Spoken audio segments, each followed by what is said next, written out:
long Twitter spaces talk like Murray and Afal and all that kind of stuff. There was this Aussie group that was put up there, and the guys were talking about them, how they got rugged by FTX as well, and people asking us to put them on our Aus DeFi spaces or podcasts and stuff. When I looked into them, I just got like not great vibes either. And it's like, to cut an analogy short, it's like, trying to protect another criminal that's been affected by another criminal. And I don't have Yeah. any evidence that these guys are criminal in terms of activity, but you don't just immediately go after the FTX thing, because we've got a credibility thing to kind of watch out for as well. And these guys might Mhm. be legit, but the way that they talk, it doesn't sound right.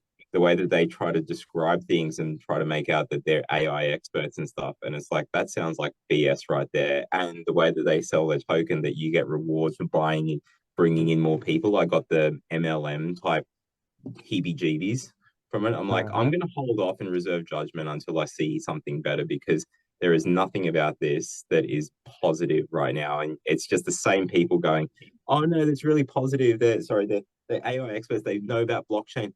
I do a little quick search on LinkedIn. There is nothing on their LinkedIn that says to me that these guys know blockchain. You can put 21 years of being a developer or something like that. No papers that you've written. No. Anyway, there's a, yeah, that, but further discussion later. But this is the That's problem that we've got in the industry. Alrighty, guys, welcome back to another episode of Token Talks. It's your host, Todd Pierce and Jared Park here. And today we've got a really cool guest that is going to blow your minds. It is Mark Monfort, and Mark is from Aus DeFi, plus a few other places as well. But we'll let him explain where he's from and what he does. So, Mark, pleasure to have you on today, mate. Thanks for having me on, Todd and Jared. It's nice to talk to you guys on this podcast. It's, I've seen what you guys have been doing and building in the space, so it's really nice to connect and share with the audience that you've got here as well. But to your point, a lot of people know me from being a co-founder, co-conspirator, you could even say, with the Aus DeFi Association, Australian DeFi Association, which is a community group all about Web3 and educating the community and really bringing a bit of entertainment, but mainly education to this space, and being those like kind of adult voices in the room, because blockchain is a serious business, despite all the fun and crazy things going on. Like, we see this as a technology that is going to transform a whole lot of places. So I wear the community hat with Aus DeFi, and you can see the shirt here, but I also run a venture studio called Not Centralised, which focuses on various kind of digital asset and emerging tech products. So we will either raise capital and do that kind of investment banking thing to help projects. So people are out there, they want to raise capital and seed funding and all that pre-seed stuff. We can help them out, but then we also do the smart contracts and do the tokenomics, and we'll help them develop products. And then the last thing, which relates back to Aus DeFi within Not Centralized, is that we build ecosystems. And an example of that is the Aus DeFi Association and the community that has been amazingly built up there, much more so than we expected it to be. And we still do some other stuff that's not necessarily Web3, but like the AI and the data, all that kind of technology stuff. We do that, and we've come from like a financial and technology and data related background, so it kind of blends nicely with where the world is going. But we're seeing a lot of interesting things from being involved in both, from working in the space, but then also that work involves, being part of the community. You get to know so many different players, from government to corporate to the degens and the developers that are out there. Yeah, nice. So what came first, Not Centralized or Aus DeFi Association? Chicken and the egg, isn't it? Right. So we were drawn into the blockchain space. We were already consultants, myself and Arturo. And then we joined with Nick later on. But initially, Arturo and we had worked together in investment banking in London. And when I moved back to Australia, and he moved his family over there, that they had a drawing, to come to Australia. He was working in the space as a consultant. I was also going off, and I got tired of working for others and started also consulting after being with banks and working at the ASX, etc. I was head of analytics for like a couple of firms and stuff, doing a very, technology driven role. We consulted for a while, and then one of the projects that came up was a blockchain thing, and we were asked, like, what do you know about blockchain? We just said, yeah, we know it. Didn't know. I mean, Google was the one that we didn't have ChatGPT back then, kids. You know, whoever's watching this in 2 years' time when The old everything is days. chat.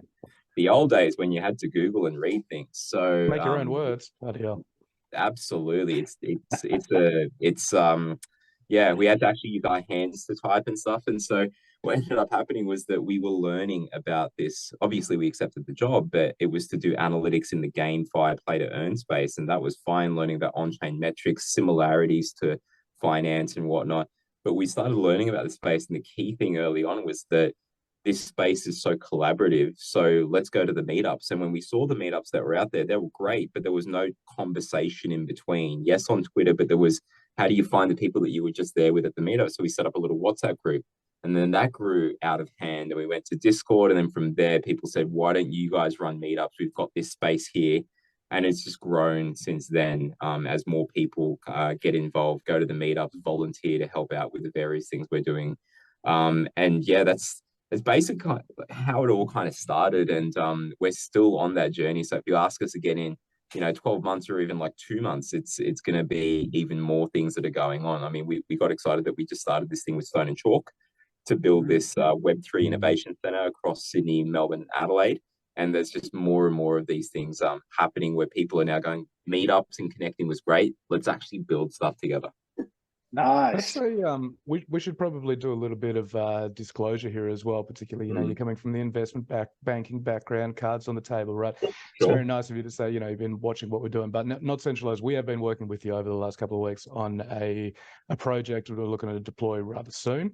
A few more things. Yep. You guys ever... I think we're hopefully going to be catching up next week to talk about some big ecosystem concepts, which is really cool. And I thought it's number one. Let's point that out. Let's get our relationship on the table. But also, this whole thing came about through exactly that process that you were describing. I'd been going to some meetups, some up in Brisbane, some Sydney, some down in Melbourne. And then the Aus Defi meetups were starting to happen, so started coming along to those, and it's been fantastic. The people that you've kind of met through it. Shout out to Pat from Cadena, awesome crypto tax law, right? Awesome. I love those guys. But meeting people and building on those relationships, and then taking those relationships and using that to go through that collaborative process, right, is kind of what it's all about. So I was going to say, just for the people out there who are thinking about going, get yourself down there. Awesome times, great people to meet.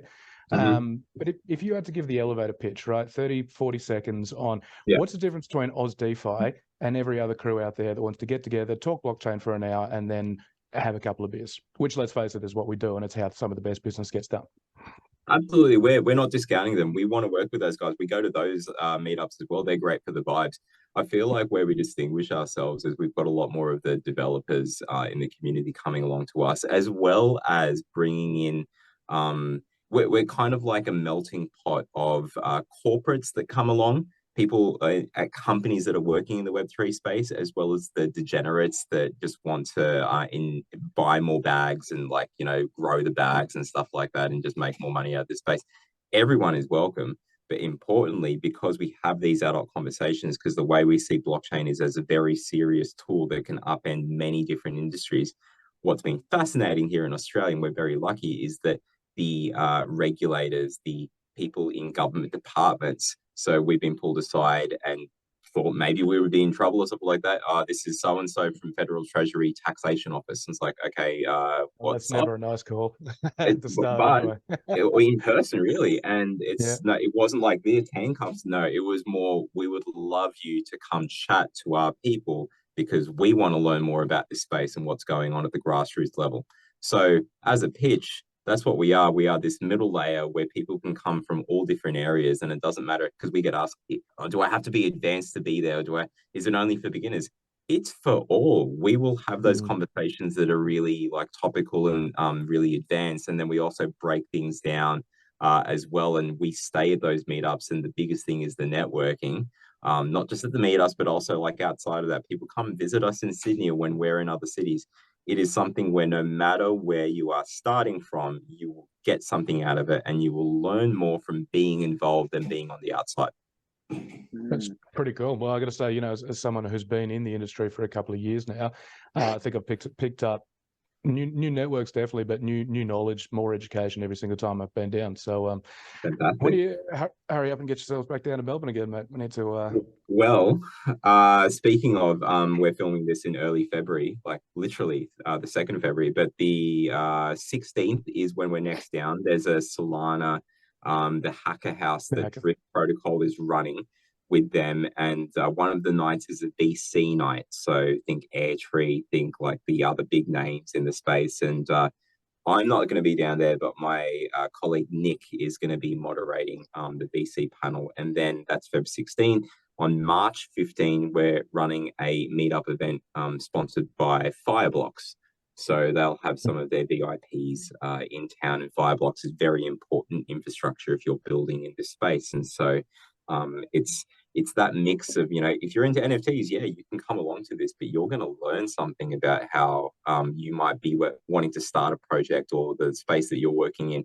It might not be using Fireblocks or whatever else there is out there, but you know, we're wanting to bring those kinds of interesting and important talks to the space, because otherwise it's great to have the vibes and stuff, but we're not going to evolve and bring real world blockchain to the community or to the real world unless we do these things. So it's a sacrifice, but it's fun. You know, that's why we keep doing it. We find that nice kind of mix.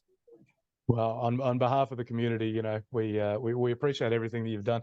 And I say that jokingly, but seriously, it is really important, right? Because it's not only does it increase, we need awareness in order to increase adoption. We need adoption in order to have, you know, implementation. And we know what the potential is of this technology, right? But if it doesn't get implemented, we're not going to see any difference from it.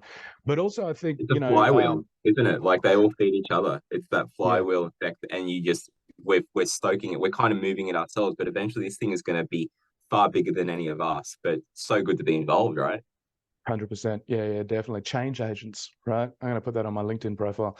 Nice. No, don't do it. Don't do it, mate. And put life coach as well. Yeah, absolutely. Yeah. I'll get a TikTok. So one thing that I was going to say though was, you know what you're saying about like having the NFT community come down, and it's been really interesting. One of the things that I actually quite like about the Aus Defi meetups is we're going to some of the you know, there's Bitcoin groups, and they're you know, a kind of a class apart. But then you've got your crypto and your blockchain meetups, and then you have your NFT meetups, and there is a lot of cross collaboration, but there's also a little bit of tribalism, right? For better or worse, we're human beings. It's how we go. I think there's more cooperation than there is differences, but there's been a real I've met a lot of different people from a lot of different tribes at Aus Defi, and I think that's probably partly due to the fact that you guys are effectively kind of meetup nomads yourself, right? Wandering from city to city like a band of blockchain gypsies. We're like the United Nations. Exactly, right? In a good way. If you think about it negatively. I don't know. Yeah. Yeah. No, absolutely. The Agenda 21 blockchain coming out soon. I was going to say, like the United Nations, it's not starting wars. We're not going down that path. But one thing I was going to say that you said about the NFTs, I think is really important, is that education aspect, right? It doesn't matter where you are, which tribe you're in, what your interest is in blockchain. If you're not educated in what you're doing, you stand to be at risk, right? We are talking about potentially, you know, whether it's a utility token, an investment, a security, there's a financial aspect involved here. And if you don't protect yourself, you know, protect your neck. If you don't get in there and make sure you know what you're doing, you can stand to be in trouble. So we're going to talk a little bit about basically protecting yourself through education, right, and scams. Anyway, that's all I really wanted to say, because that'll just give Tom a little bit of a lead in back into the other one before. So yeah. Well, it's a good point though, because at the end of the day, your level of understanding and education around any topic either de-risks you or exposes you to risk when someone comes along. Like we all know that kind of person, right? That can, you know, speak so well and convincingly about a topic, so much so that if you've got a gap in understanding, they effectively, just through conviction in what they say, make you think that they know what they're talking about. Next thing you know, you're $100,000 out of pocket and you're like, what the hell just happened? So it is important what you guys are doing. And as you said before, Mark, providing people not just with advanced understanding, but no matter where you are on the scale of understanding, there's a place for people to come and to learn and to network. We've heard the term, right? Your net worth is your network. And that's one thing I've particularly noticed as well in the Web3 space, is that there is that sense of community, right? That collaborative feel where, yeah, sure, I'm more of a Bitcoin maxi than Jared is. And, That's you know, not there hard. definitely is those tribal, there's those tribal aspects to it, right? But as Jared did say, I feel like there's more, unless you're like the toxic maximalist, which we know those types. But like a lot of people do work together towards that common cause, which is expanding the space, which is quite exciting. Yeah, absolutely. I think it's key that, and you know what you mentioned there, we've seen people in our community be affected by that kind of thing, whether it is the major things that fall over by scam or by sheer just bad design like FTX, or it's the local issues that we've seen come across our community of people trusting others and losing funds because of just what you described there, people purporting themselves to be much more than they are and just being nefarious in their actions, ingratiating themselves into the community to then be able to pull off some sort of elaborate rug later on. We've all learned from that. The greatest thing has been that people have come together to learn from these mistakes and share with others so that others can learn. But even better than all of that, which I think is all great, when FTX happened, people came into our Discord and we invited them to discuss what potential fallout could be, because some had never gone through a liquidation event like that where they are now listed as a creditor and what to expect. Well, we've had people that have worked on TradFi bank collapses, like after the GFC with Iceland, for example. And so we had a member that was a lawyer during that time sharing what to expect, for example. So with all of that said, we are sitting on this technology that, funnily enough, is something that could help you with the transparency so that you don't just have to trust what someone says that, yeah, I have the funds to do this, so go ahead and off and do the work. No, we could have quick escrows and the ability to see that the other side has collateral so that actions don't happen unless you actually are able to verify that they can pay for those things. We've got these tools and we've got something that's immutable that can be recorded with this blockchain technology that, funnily enough, regarding the scams that have happened in blockchain and in traditional finance, they're all because of people, process, and procedural issues. Blockchains and the things that were run, exchanges and lending and borrowing that was just run on pure blockchain, not relying on people, that didn't fail. They had bad loans and they got recalled and people got paid out of whatever was left, and it was automated, but they didn't need courts and arbitration and humans. They were run by smart contracts, and yeah, you need to know the rules beforehand, but we've proven that things can work in good times and bad. It's just that a lot of stuff that's going on in this space is pretending to actually be really about the crypto and blockchain ethos, but they've not been at all. And I think the ironic thing is that it's going to help in issues that we've got in non-Web3, non-blockchain space could benefit from these tools that we're not even using. It's the irony of it all that the savior is actually going to come from the core technology. Well, we're not carving out a new empire here, right? There's been a big disconnect for ages, the crypto scene and the real world per se, right? But this whole thing came about 2008, in response to these kind of issues, right? And I think, I know where you're going with this, and I'm definitely going to be asking you about it because I think it is very, very cool. Don't trust, verify, guys. So, but that kind of concept, the use of that technology, it definitely it's not designed to solve problems that crypto created. Or we really need to get away from this cryptocurrency kind of terminology, right? The digital assets, blockchain, tokens, however you want to term it. The solution that we didn't create the problem and then design the solution, right? The technology was designed as a solution for an existing problem. And then we come to this point. I remember after all the FTX fallout happened, and we were kind of sitting there going, there was a moment of self-reflection, I think, for a lot of people in the industry going what are we even doing here?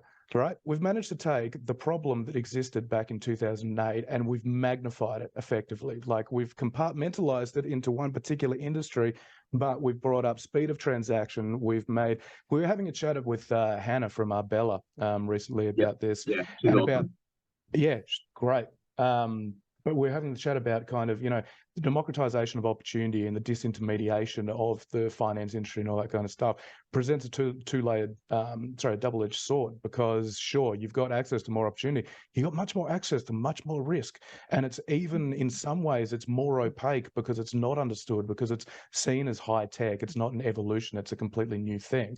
So people are jumping into it and FOMOing in because they want to make sure they're getting all this, part of these crazy profits that are out there, without understanding what was going on. And yeah, it just feels like that whole FTX thing is just effectively a hyper-concentrated microcosm of the 2008 crash. So, I think the core ethos is still there, right?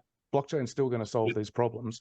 And while this is a negative in the short term, and it really does change things, right? When you kind of read about this kind of thing in the newspaper versus meeting people or having people in your community who say, yeah, I got affected by that, right? I lost half my house deposit, or, I can't put my kids through private school next year, or, like real stuff. Yeah, exactly.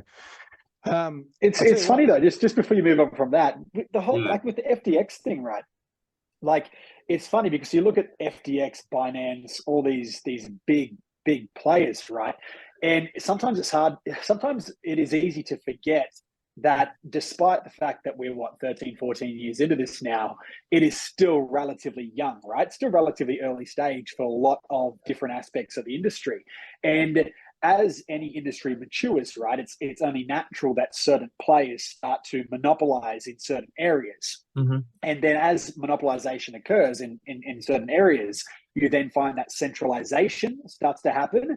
And then human nature kicks in, which is we are creatures of comfort and we like things to be convenient. So, a lot of people in the Web3 space know that it's not your keys, it's not your crypto, right? We can all fill in the blank. But because it's convenient, what do? We leave our tokens. And my light just came back on. Look at that. It's a light enlightening moment.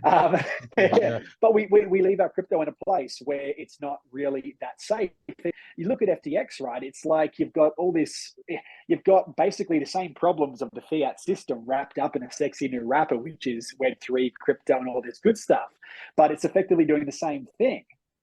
And it's offshore as well. Like, it's not just that it's at a bank or it's at a centralized place. It was in the Bahamas, guys. Like, the funds were taken offshore. How dodgy can you get? So it's interesting that people have to go through, years ago you had Mt. Gox. And those same people that went through the issues of getting rugged by a centralized exchange like Mt. Gox were very, very unlikely to be the same ones affected by, FTX and Celsius and 3 Arrows Capital, etc. It would be more likely that because they've had that pain, they're the ones that will only put things on chain when they're actually going to do something with the funds to buy into whatever project. And they don't just leave funds sitting there doing nothing. Like, if there's anything like that, they'll take them off and actually put it into a cold wallet somewhere because they've learned those lessons. And it's just like these people currently that have been infected, that's what they've gone through. And sure, there were those voices out there because there were people that were talking about all of this, but they get drowned out because of all the rest of the noise when everything else is rising. The rising tide lifts all boats. Anyone could make money and stuff, and it was fine. And no one really cared about the downside risk of potentially having something like this happen. People have woken up now. What's that? It's like reverse FUD almost. You got a few prophets out there spitting the truth, and everybody else is just kind of casting doubt on what actually was something you probably should have paid attention to. Correct. And people are emotional too, right? You've got Tom Brady, you've got Kim Kardashian saying this is good. Like, we are emotional creatures, which is part of my personal irritation towards the term democracy, right? Because, if you think about what democracy is in and of itself, democracy is just an emotional plea, right? You've got politicians that basically make pleas to your emotions, and the better they are at, I guess, addressing your emotional needs, the more likely they are to be put into a position of power. So, people need to be cognizant of this, I guess, the emotional side of human beings, which is that, when everybody else is saying this is a good thing, this is a great thing, you see that one person over there saying, hey, put it in cold storage. You're like, shut up, you're just negative, you're pessimistic, don't be silly, it's too big to fail. Like, man, you're not getting on the boat because you can't have fun, kind of thing. Like, it's true. That kind of stuff is exactly what's happened, and no doubt, unless we change things, unless we put in the rails that blockchain tech can bring around transparency over transactions, easy escrow, and the ability to have collateral, and just having the core tenets. And, blockchains are secure. The crashes that have happened have been because, like I said, people, process, procedures. The blockchains didn't fall over. It's not like scandals on whatever blockchain was for a failure of cryptography. It's not that at all. And yes, we know that one of the big things, if people have been a little bit more learned in this space, they say, well, what about quantum computing? That's just going to upend everything. Sure, but you then got to worry about your websites and everything else that's out there, not just crypto. It's, if quantum computing comes in and can destroy all passwords and stuff, then we've got much bigger problems to worry about. But then it's the same thing for the environment. All these issues, it's not just affecting crypto, it affects so many other things as well. But you can't just put up your hands and go, oh man, I'm pretty sure that in about 5 to 10 years there's a development around the corner that's going to invalidate everything that I'm doing now. So I'm going to sit on my couch and play PlayStation. I'm going to stop being. Yeah, we can't do that. Things are just too, like, we are interested in developing based on what we've got in front of, and we look to the future and stuff. That's fine, but there's some big what ifs out there, and you just can't stop because of that. So Now, having said that, if we didn't have the the little appeals to emotion that we've had over the last couple of years, we wouldn't have had the absolute brilliance of finding out that fortune favors the brave, right? Or the bold. It was the bold. Yeah. That will stick around for a little while. But while we've spoken about scams for a little while, we should try and bring some silver lining into this cloud, right? That's where we've been. Let's look at where we're going from here, in your opinion, right? Sure. And one of the photos that you guys put out on some of your social media that really stuck with me over the last 12 months ago was that one of Arturo sitting down with the guys from the RBA, from Nevada. Well, pretty sure he was rocking the hoodie, wasn't he? He was one of the only ones. He was one of two that were not in suits. He was the only one in a hoodie. So, yeah. Huge amount of respect for anybody that sticks to the crypto uniform, even in an environment like that. That's stay true. Yep. So I guess what we're all interested in here is what insider information, what little goss and tips can you give us around the forthcoming regulations, Mark? Who are we shorting and when are we doing it? Even if I could give financial advice, you probably shouldn't trust mine. I'm like the anti-bet, the contrarian trader that you keep on board because, if you bet against them, you would probably make money. And which is why I can't really give what my bets are on certain tokens and stuff. But what I can say is that it is interesting seeing here in Australia that far be it from the regulators who would be very able to just do by exception, bring in rules that could stifle innovation and just regulate by pushing down and becoming very exclusionary with how they allow people to kind of work in this space. They've allowed it to carry on and being quiet observers and conducted various trials and sandboxes. And, initially the RBA, for example, which currently has out there a CBDC pilot project that they put out to the public. Previous to that, they did something private as a CBDC test with selected entities from the legal profession and from consultants to help them understand what you could do with CBDCs. This one was public, where they invited a whole heap of responses. They've chosen from those responses. We put in there's a process that is going on, which is probably all I can really say here. And when they do choose whoever it is that's going to be in the pilot and say make some announcements, I think what we're going to see is real world use cases for blockchain tech from a government entity, that it's not just about, okay, El Salvador buys Bitcoin to put into its treasury. No, this is about something where there's more functionality to it. How would a CBDC work? How would it interact with, say, stablecoins? How would it interact within certain industries? And yes, it's an experiment. There's no guarantee that this is what they'll roll out, but it is very encouraging to see that they are willing to experiment, to create sandboxes, and whether state governments do that kind of thing, and accelerators out there, and what we're doing with Stone and Chalk. We're excited to see these kinds of things happen, because my prediction overall really is that we're going to move from that phase of it was all fun and it was all look, it is still going to be fun, but it's going to be fun more so because you're going to get actual utility by having, say, an NFT that allows you to have certain perks at a restaurant that you go to, or a favorite retailer of yours.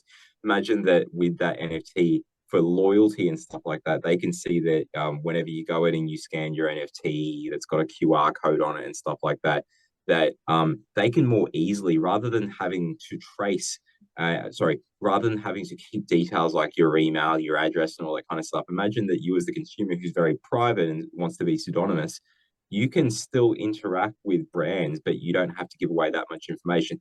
They can still interact with you without having to, gather a whole heap of information. But seeing how these building blocks of smart contracts that can automate certain things, that can make things transparent, those core tenets of blockchain, how do these apply to retail, to this industry, to healthcare, to IDs and payments? And payments is a big thing that we're interested in, because as consultants, it's kind of annoying when you do work for 30 days, send an invoice, and you've no idea if the other side has the funds to pay you. Subcontractors in the building construction space fell over because they didn't know that the other side didn't have the funds. They were doing work on the promise of being paid, but if they just known the other side doesn't have the collateral, or is at risk, has liquidity issues, you'd probably be doing a smart thing by not necessarily doing all that work. So there's all these things that come, and your eyes are opened up to when you start bringing blockchain technology and ethos to the Web 2 problems that we have. So it's a beautiful kind of infrastructure we've got here. But yeah, sorry. I'll bite, man. Don't worry. I was going to say, I mean, look, I would say that, damn, if there was a bar out there that accepted like NFTs as a membership, that'd be a really cool idea. So I hope something like that comes along sometime soon. Keep your eyes peeled. Yeah. Who knows what the future has in health. But I think that's also a really good example, is because I think that is one of the strongest use cases, right? Blockchain provides transparency. And I am going to circle around and get your thoughts on CBDCs too, because it's such a topical question within the space. There's as many people as there are perspectives on that one. But in invoicing and almost trade flows, dare I say, the flow of trade. How that is covered. Smart contracts are literally smart contracts. They're exactly that, right? You can establish a contract which is effectively a programmable, contractualized relationship between inputs and outputs that can take programmable money, right? And truth in code. So you can see, you reduce your counterparty risk quite significantly. Do you want to give us a quick run through on what your thoughts are on that? Because obviously for us working in the real estate industry, with a lot of developers, a lot of who's coming into that fund that we're establishing, we've seen the same thing. It's been a nightmare year over the last, or even longer than a year, for the construction industry. And a lot of that is rising interest rates, rising cost of goods and services, but also invoices not being paid, right down from sole contractors and SMEs up to pretty much enterprise level. It's a massive concern. So how could we possibly solve this, Mark Monfort? Tell us how. Yeah, so the blueprint is step one. Seeing this as a problem, and look, we didn't look at this necessarily for construction, we just saw, and the early iteration of this thing we're building called trade flows, which is a set of smart contracts that can be utilized in whatever industry. It just so happens that construction is a very important piece of the puzzle. Isn't it in Australia? It's like footy of whatever sort it is, depending on where you live in, cricket, and then construction is like real estate is like one of the biggest sports in Australia with all the TV shows and all that kind of stuff. But we have these core elements of blockchain that can be put together, it's so much easier to create escrow accounts rather than in the real world where there's a whole lot more involved in that. I mean, going back to it, smart contracts, it's just basically automation. In a way, they're kind of not smart because you have to tell it what to do, but it will always execute and do those things there. That is all it will do. And so coding things up, you don't have to worry about, oh, is it going to fall asleep? Well, no, it's just on. It's a program. Combining that with this ability to have on ramps and off ramps for fiat, the Aussie dollars or US dollars that you're using. People at the end of the day, going back to your point there, Todd, like people want convenience. They don't want to go, oh crap, I have to, what coin do I have to use to this? No, you can just pay in Aussie dollars, which will get converted to a stable coin. And a stable coin exactly is that. It's not one of these ones that goes up and down. It is pegged to a currency like, let's say, the Australian dollar. And we've got, the banks coming out with these stable coins. But those stable coins there would then be used to do the smart contract moving funds around that you would be able to see on a Web2 like application, right? That just tells you that, okay, if I've got streaming payments and I'm a builder and 10 days I'm supposed to be doing this work for $1,000, at the end of every day, I should see $100 that is owed to me in my account. And you can see it streaming, or maybe it's based on oracles where you get half up front. And then by the 10th date, unless there's some sort of issue that is triggered, you should, like the smart contract can just be made so that unless there's any issues, you just get your full $1,000 by the end of that month. So programmability and being able to describe how a trade works, mint that as an NFT, right? NFTs don't just have to be pictures. They can be descriptions of these kinds of trades or even act as invoices. You can have something that is far more easily transferable. And imagine that, look, this is a way out there kind of situation, but you might be a builder doing some work and you're getting paid into this NFT that you own. We've taken the ERC-721, the standard NFT, and extended it. And basically, because this NFT can now hold a balance, it means that if, for example, you're doing work, like say Todd is the job owner and you're doing, Jared, you're doing work for him and you hold the NFT and Todd's paying into that. Well, if I come to you, Todd, and you like the car that I've got and you say, hey, in exchange for this NFT, and I can see that, Todd is paying that, I'll give you my, asset, my car, and then you give me the NFT and now I'm the owner of that. So there's all of these cool and funky things that you can do that at the end of the day, they're going to be created in such a way that they conform with existing regulations, because we've got something else that we're building, which is this compliance layer that makes sure that whatever tokens we're working in actually isn't going to have issues with an Australian regulation, within UK and US regulation, because that's one of the biggest things. We can create all this stuff and then it goes to shit, right? If it goes against the law or if it's deemed to be a security and you're not officially kind of licensed. We've got the licenses, right?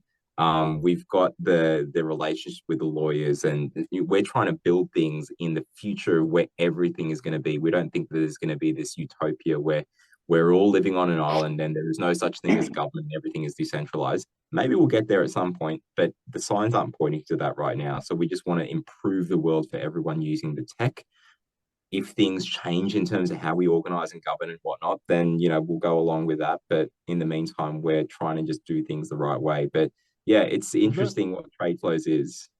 That is pretty key, right? Because you got to, I mean, what you're doing here is iterating on kind of what's already out there with the invoicing and everything else. And what you're saying there about effectively taking an invoice, right, collateralizing it, using that as collateral to receive cash flow in advance, right? So I'm owed $1,000 over the next month. I'll sell that to you for 800. You're going to make $200, but at least I get my cash now. So it's a much easier, simpler version of things that already happen at the moment. The transparency, I would assume, would also mean that, so I want to buy some services off you for $1,000. I don't have any money at the moment, but I know that I've got an invoice here from Todd, who I know has money, and he's going to be paying me $1,500 over the next month.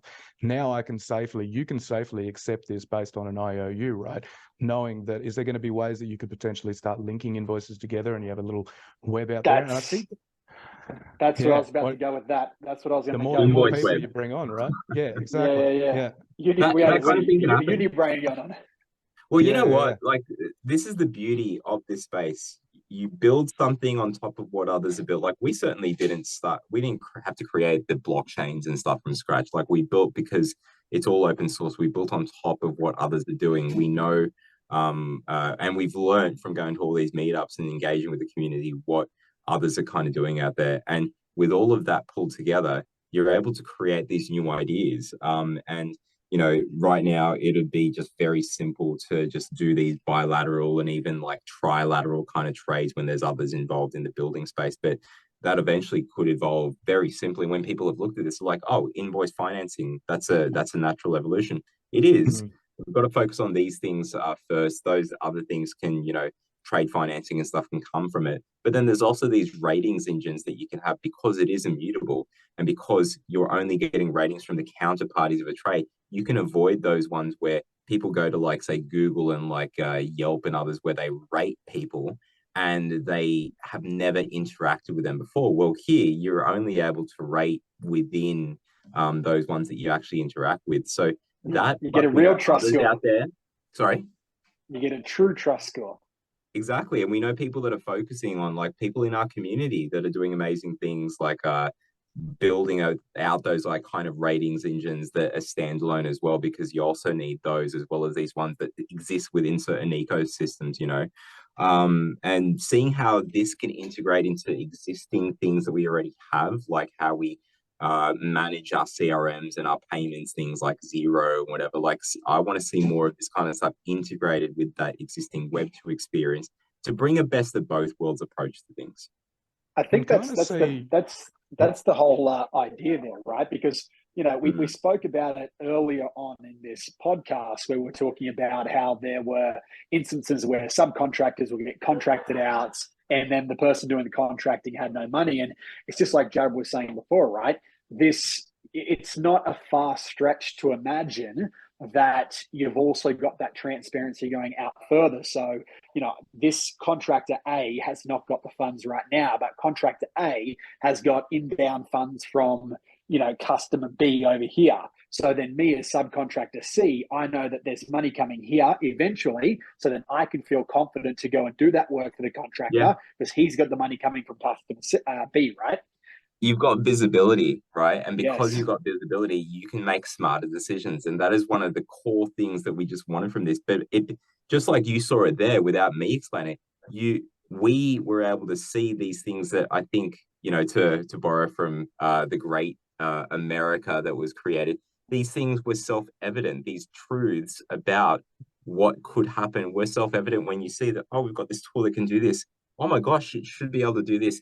This is what we want to be thinking about. And this is the groundbreaking type of plays that we want others to be doing as well. Because if we're the only ones doing it, hey, great for us, but it's sad for society. We want to uplift as much as possible everyone. Hold on, Jared. I wanted to circle back, mate, before you go on a tangent. Hang on. I wanted to circle back to the CBDCs because hang on. Before you circle back to CBDCs, I was just going to point out that I can see. Let's. No, I was just going to say I can see then the kind of like mindset that would lead towards the creation of something like Layer C with compliance, right? Because that building on thing. You're going to put out a platform like this. We've had the same discussion around kind of the security tokens. Once we tokenize a fund, we put these security tokens out, right? Probably ERC 1400, but there's a few options, and we'll have a degree of control.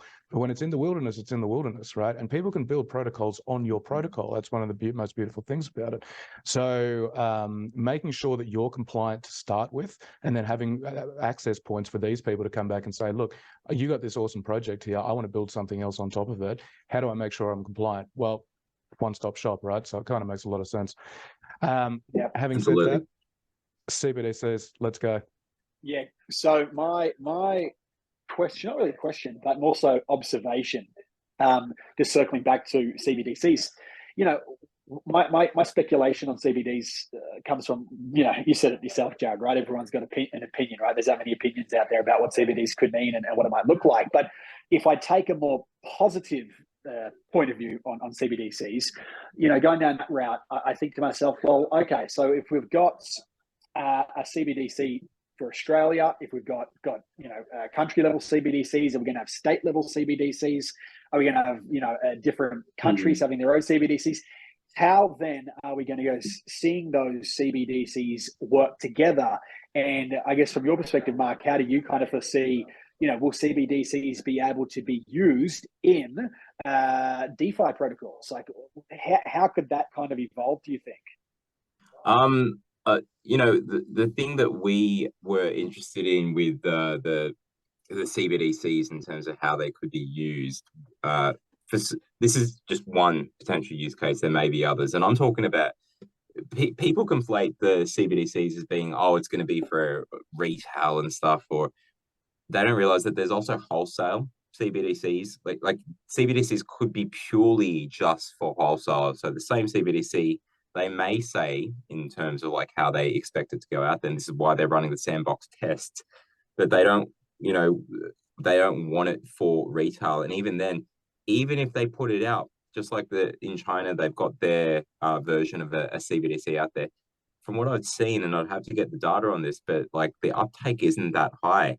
So there's experts out there talking that potentially, even if a CBDC was out there, people may only use it to pay taxes, to pay for government-related things, but not for day-to-day transactions because of that inbuilt nature of the ability to monitor, because it is, a blockchain transaction, which is also why it's one of the worst tools that you could use for money laundering. And yet, people talk about this whole space as money laundering, which is kind of silly. In any case, hey man, talk to the North Koreans about that, right? Like it seems to work for them. So yeah, exactly. So not cash is better there, but like going back to it, the CBDCs, I see that the experimentations.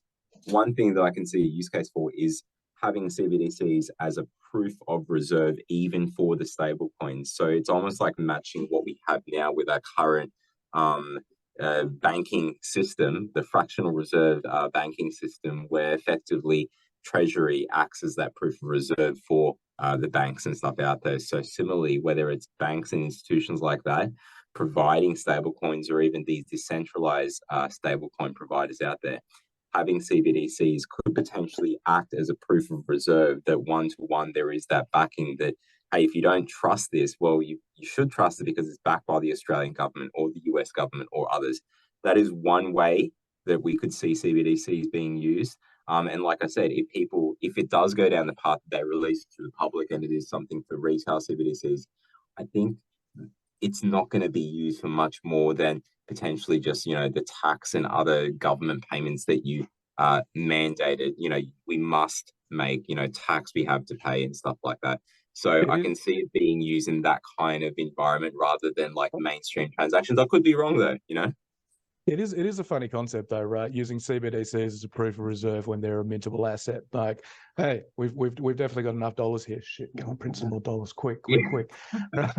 Yeah, It's just monetary policy is a weird one. And it's interesting you said that about the whole wholesale thing, because there's been what NAB announced their stable I think actually about 12 months ago, but yeah, they put out some more details on it. So what is it? ANZ, NAB, and Novarti at the moment all have stablecoins that they've either announced, working on, or have released. But to the best of my understanding, only Novarti's is actually retail accessible the other day, as far as I know. I signed up for a wallet through them the other day. I can fee it on board. That's all well and good. I mean, obviously, usability is kind of key there, right? But from the best of my understanding, the NAB one, they're targeting mostly the movement of carbon credits and just wholesale fund flows. So yeah, that's what we're seeing as well. So I think there are those different types of stable coins out there that these guys have. So use cases, it still seems like it's not just like spray and pray and just like release all of these things. It is very targeted in the right way, I guess, because it's going to allow them to test, and if things don't work there, it's not going to have contagion out into the rest of the bank. So it's a smart way to do it. But yeah, it is very targeted and stuff there. But we'll see more of these. Like, it's inevitable that innovation, you can't stop it. Like, people will experiment and test and figure out what works and see their competitors doing things and want to try those things out as well. Like, we will see more of this, I'm sure. It's funny. Hang on. Make a prediction. Amalgamation or fragmentation, right? We got all these people coming out, different stable coins, different chains, different platforms, different everything. It's going to go one of two ways, you would assume. We're either going to have 1,000 different forms of money out there and they may be interchangeable, or everything will slowly start to come back to a central point of control. So, which do you think is more likely, in your esteemed opinion? I think we'll have the competition out there because there will be regulation that stops monopolistic kind of plays. However, I do see that there is going to be, as things converge and get more popular, you end up having that centralization there. It's kind of ironic that, yeah, decentralized will do as much of this as possible, but then you lose that element of control and things end up being a little bit more centralized. It's happened with most other technology shifts, whether it was moving to cars, moving to the internet, the .com, and the rise of Web 2. These things start out being very decentralized, and then like the internet was very decentralized to begin with, but it just made it very hard and it was very inconvenient. So what ended up happening was Web 2 and a whole kind of centralization of these very convenient tools to click and like on cat videos and pictures of cats, etc. Like it just made life a lot easier to do that. We want convenience. The people that start movements are the outliers. It gets brought into the mainstream in the bell curve, and we bring back the convenience until that system doesn't work anymore, and we take a step up into a new and improved system. Like no doubt in 20 years time we will be looking at other things because this thing worked until a certain point and then we have to change. Humans are great at that. They're always great at trying to find new opportunities. It's why we evolve. And these tools put us on top of every other species out there. And look, this is all caveated by the fact that I don't expect aliens to come and land. Not at least for maybe they'll come next year or whatever, you know, because we had COVID and then this, and then it's like, well, surely the aliens are next. What's going to happen next? You know, It's funny because even if you go back a little bit further than, internet and all that kind of good stuff, you had fragmentation initially when we had one of the biggest technological, evolutions, right, in regards to how we do trade, which was from coinage, which was quite clunky and slow and, prone to theft, to paper money, which allowed for easy settlement and for international trade to occur much faster. You had lots of banks, like go back to the 1800s in the US as an example, right? Each new town that would grow, right? Typically when a new town was formed, the government would come in, they would sell off some land, settlers would come. One of the first things that would go out would be a church, very closely behind that would be a bank. And then of course the lawyers and all that kind of good stuff, right? So you had all these different banks that had their own form of paper money. So it was very fragmented, that market. But eventually what happened was, right, we then had the central banks come in and what was it called? The SS bus, right? Something Bank of America. And all of a sudden you didn't have this fragmentation in the banking system. You had this centralization, which once again led to the most important thing that people care about, which is convenience. Absolutely. It's those cycles that, that what do they say about in finance and investing? Like history doesn't repeat, but it rhymes. And it's what the pattern was of fragmentation and decentralization leading to centralization to make more convenience. We'll go through those patterns again. I see kind of like philosophically, I kind of feel like DeFi, and for us, I don't know if people haven't gotten it from what we're talking about here. We don't think of DeFi as just yield, right? And investing, it is more about commerce.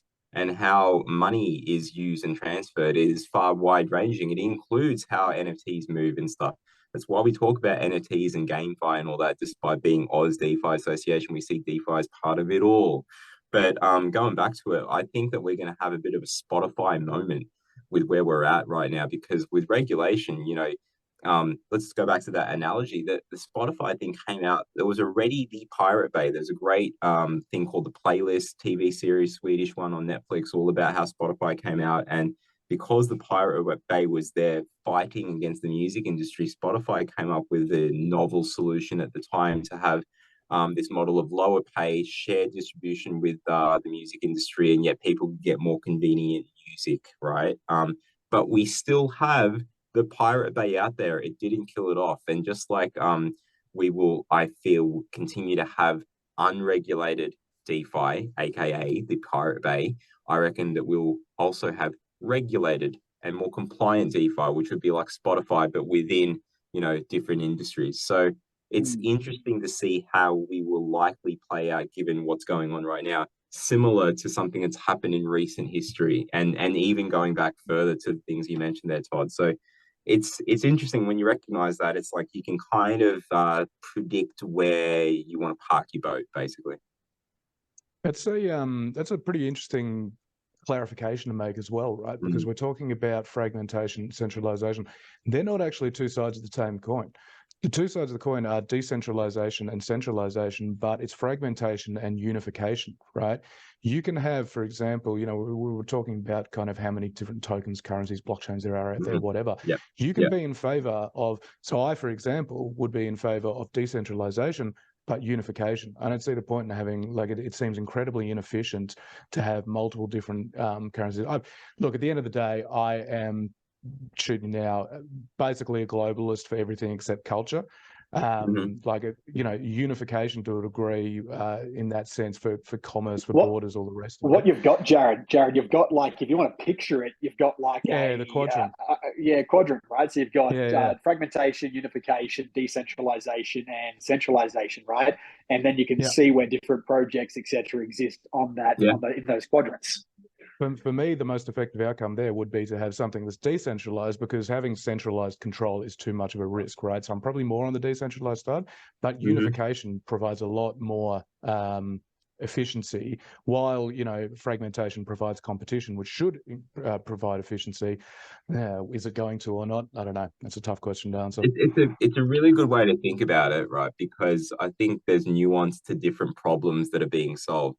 In one way, some of the solutions will lie on, one part of the quadrant, and in other ways, some solutions, as in the best solution at that time for a certain situation, lie in other parts. So it's going to be interesting, like where we end up to. So I'm keen to see like more people talk about it this way, and hopefully, you get some follow-up guests from this that want to dive into these topics that we've mentioned here. Dive deep into one of the quadrants. But gentlemen, we need to wrap this up because it is getting late and my light has actually gone off and stayed off. I think that's them trying to say, get out of here.